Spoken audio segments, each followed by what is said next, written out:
C'est très romantique aussi, mais c'est avant tout fantastique. Et donc ces corps blancs, souvent féminins, un peu évanescents, flottants presque, qui sont dans une qualité de mouvement assez particulière, ou des corps plus sombres, moins définis en tant que personnages, qui sont plus sur, sur une écriture très dans le sol. Ces personnages noirs, c'est pour créer une espèce de fausse invisibilité, une invisibilité théâtrale. Donc ils sont dans une espèce de combinaison, ils sont masqués, enfin ils sont recouverts entièrement physiquement, on les voit, on ne peut pas ne pas voir, mais ils posent ce statut de l'invisibilité.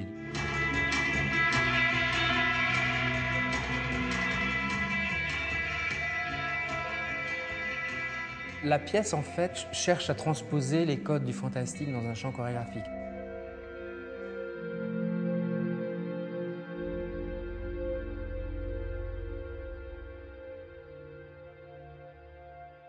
Nosferatu de Murnau, dans un mode plus expressionniste, toujours dans du noir et blanc, dans des contrastes très marqués.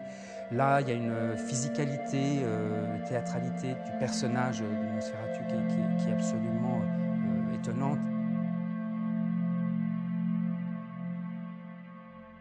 Nosferatu, c'est de ne pas avoir fait du fantastique dans un studio de cinéma, mais de l'avoir fait avec de vrais décors réels et déplacer cette espèce de corps fantasmatique et décharné, terrifiant, cette espèce de corps humain, vampire, en tant qu'oiseau, etc., enfin, qui est presque inexistant, de l'avoir fait se déplacer dans le réel et se rendre compte que ce corps non existant est terrible pour l'existence.